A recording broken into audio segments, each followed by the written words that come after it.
Here we go, off on the train. Woohoo! She's a 20-minute train ride.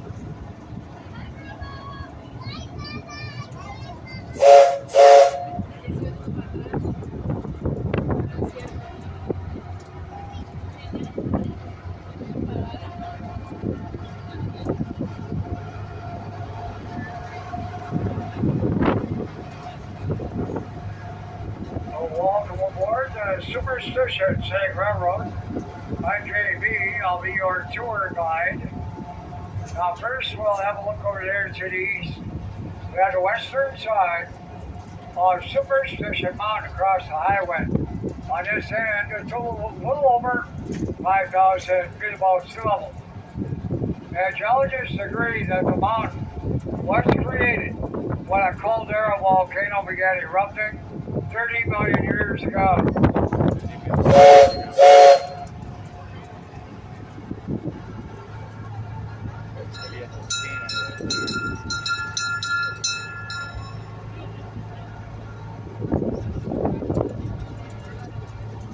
And today, Superstition Mountain and the mountain range are a federal protected wilderness area covering 250 square miles. Being designated the wilderness means no motorized vehicles, no mechanical or electronic equipment, and no prospecting or mining of any kind allowed within the wilderness boundaries.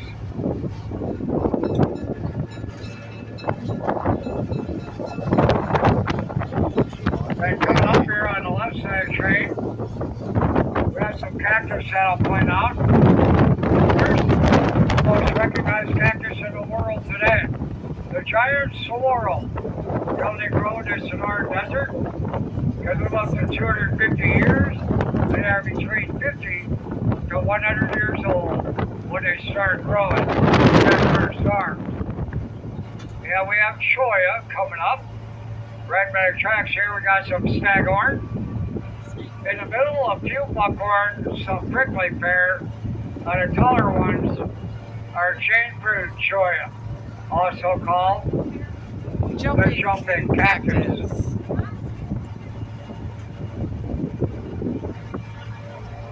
Jumping cactus.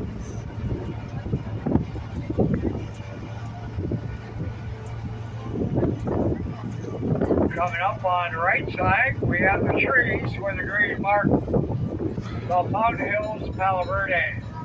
They are members of the conifer tree family, like evergreens. But the leaves are very tiny, so they have to store the chlorophyll in the trunk of the tree, turning the bark green. An Arizona state tree is a blue Palo Verde. That's the one you'll see in most cities and towns throughout the South. We have mining equipment set up here by the tracks. A head frame, buck bucket, and a winch are the different size ore carts you would see around the main shaft of the mine.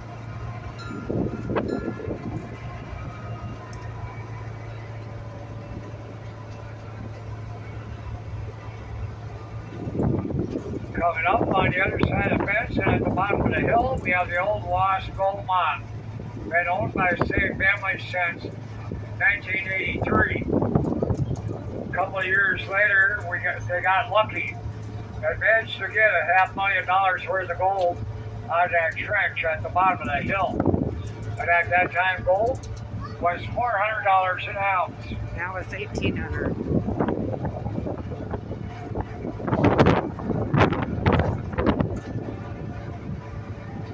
The mine.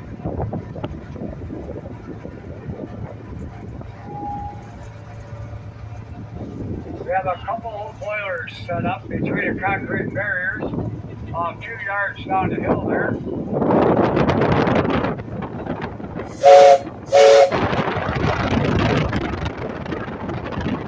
And they're similar to the ones that were used out here in the 1920s when they were attempting to get more gold out of Mammoth Mine. It's on the other side of that berm. Pretty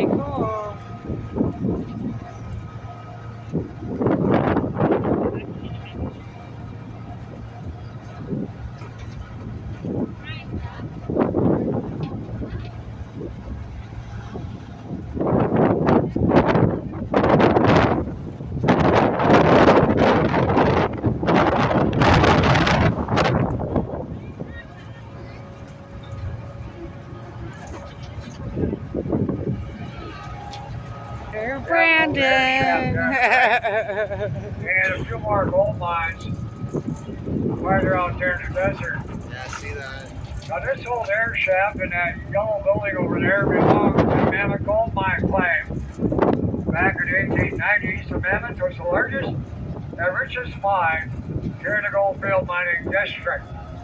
It's also the deepest gold mine in the valley.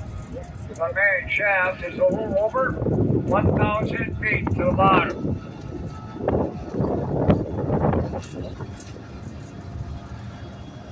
All the good stuff mostly is on this side. I know. We thought, oh, it's going to be on that side. Yeah, I rode this before. That's how I know. Discovering gold out here.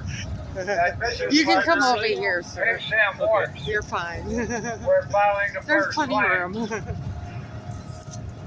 And they had to go to themselves for a while because there was still Apache in the area. And at the time, Hey, Sam Morris were the only men brave enough to come out here in the valley and risk their lives to grab some of that gold. In the very early 1890s, when it finally became safe enough for other folks to come out and find their own gold mine. A few of them hoping they'd be the one to discover the lost Dutchman mine and make a fortune.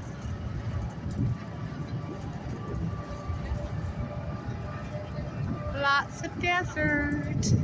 Now, before I move on, there's a brief history of the gold mining that occurred out here 130 years ago. We'll take a look out the left side train now to the east. We are going to have some good views of Goldfield Ghost Town and Superstition Mountain in the background coming up.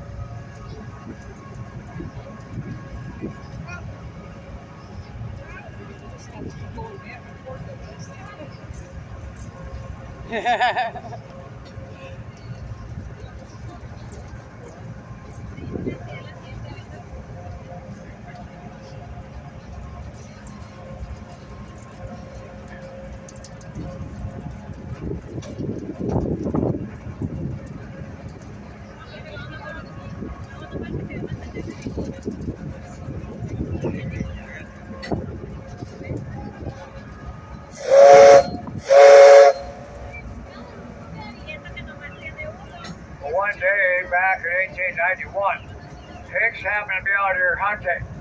Got a couple of 100 yards back upstream in the vicinity of the Mammoth mine back there in the wash. They came across a vein of gold partially exposed from flash flooding. That discovery was the one that got the mining town of Goldfield growing in the valley. A few days after Hicks found that vein, a local newspaper headline stated they just discovered a very large, very rich body of gold ore in the Goldfield mining district west of Superstition Mountain. Could this one be the lost Dutchman gold mine? And folks started moving out here from Phoenix and Mesa. And it didn't take very long for the population of Goldfield to exceed the two towns. It was the fall of 1893 when the mining town finally established their charter and became incorporated. In October, they officially opened the Goldfield Post Office.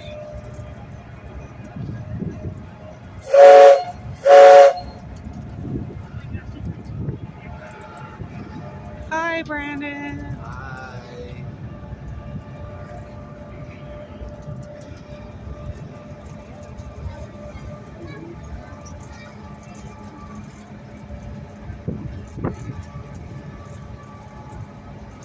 During the peak of the gold mining out here in 1895, Goldfield had 30 businesses and around 40 buildings.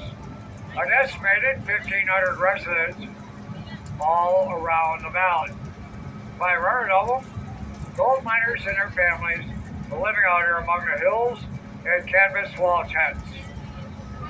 There are a dozen gold mines operating out here then, and 3 of them, the Black Queen, the Bulldog, and the Mammoth, were large enough and significant enough that we're still talking about them today. Now going back to the 1880s, when it was getting started, as the word was spreading throughout the Southwest that they found gold here in the western Superstition Mountains. Paul and Sullivan, a mining company from Denver, heard about the gold being discovered down here, came to Arizona in 1886, and started buying claims. They offered Higgs and Morris $20,000 for theirs, and they accepted the mining company's offer. Out of that handful of claims Sullivan ended up with, 2 of them did pretty well. The first one was the Black Queen. Between 1887 and 1891, or 95, that mine produced $500,000 of gold. And this back was worth $20 an ounce. The other claim that did well was the Mammoth Gold Mine. The vein of gold that Higgs discovered did lead to the largest and richest body of gold ore that was ever found out here. And for nearly 2 years, the first several hundred feet of it was producing 300 ounces of gold per ton.